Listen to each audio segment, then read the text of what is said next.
یہ مصیبت کراچی سے شروع ہوئی تھی۔ مسعود الدین BSc کے نام سے ایک جماعت المسلمین کے نام سے پیدا ہوئی، جو حقیقت میں جماعت المجرمین ہے، اور انہوں نے اس فکر کو عام کیا کہ ہوا سماکم المسلمین، بس اللہ نے تمہارا نام مسلم رکھا ہے اور تمہیں کچھ کہنے کی ضرورت نہیں ہے۔ ٹھیک ہے کہ اللہ عز و جل نے ہمارا نام مسلم رکھا ہے، اللہ نے ہمارا نام انسان بھی رکھا ہے، وما خلقت الجن والانس الا ليعبدون۔ اللہ نے کس کو پیدا کیا؟ جن کو اور انس کو۔ مسعود الدین کو تو پیدا نہیں کیا، ارشد کو تو پیدا نہیں کیا، افضل کو تو پیدا نہیں کیا، یہ نام آپ نے کیوں رکھے؟ تو آپ کہیں گے مولوی صاحب یہ تو ہماری ضرورت ہے، کیونکہ انسان تو بہت زیادہ ہیں۔ اب انسانوں میں سے ہماری پہچان یہ ہے کہ ہم ارشد ہیں، افضل ہیں، فلاں ہیں۔ اسی طرح آج کے اس دور کے اندر اسلام کی طرف منسوب بہت سے لوگ ہیں، بہت سے فرقے ہیں۔ قبروں کو پوج رہے ہیں، مسلمان کہہ رہے ہیں، گھوڑوں کے نیچے سے نکل رہے ہیں، ان کی خاک کو اپنے زخموں پہ لگا رہے ہیں، مسلمان کہہ رہے ہیں، غیر اللہ کے لیے نذر و نیاز دے رہے ہیں، مسلمان کہہ رہے ہیں۔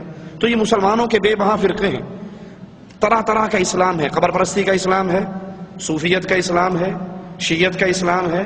تو میں کون سا مسلم ہوں؟ میری پہچان کیا ہے؟ میری پہچان یہ ہے کہ میں اہل الحدیث ہوں، میں اللہ اور اس کے رسول صلی اللہ علیہ وسلم کی بات کو ماننے والا ہوں۔ قرآن کو بھی مالک نے حدیث کہا ہے، فَبِأَيِّ حَدِيثٍ بَعْدَهُ يُؤْمِنُونَ، اور رسول اللہ صلی اللہ علیہ وسلم کے فرامین بھی حدیث ہیں۔ یاد کر لیجئے، سب سے پہلے اہل الحدیث اللہ کے ملائکہ ہیں، سب سے پہلے اہل الحدیث اللہ کے ملائکہ ہیں۔ سب سے بڑا اہل الرائے شیطان ہے۔ فرشتوں پہ وحی ہوئی سجدہ کرو آدم کو، فرشتوں نے کیا یا نہیں کیا؟ یہ اہل حدیث ہیں۔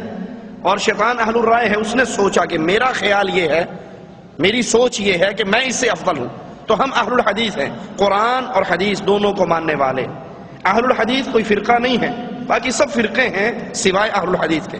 کیوں اہل الحدیث فرقہ کیوں نہیں؟ فرقہ اس کو کہتے ہیں جو اپنی اصل سے الگ ہو جائے، جو اپنی اصل سے الگ ہوا، یہ فرقہ ہے۔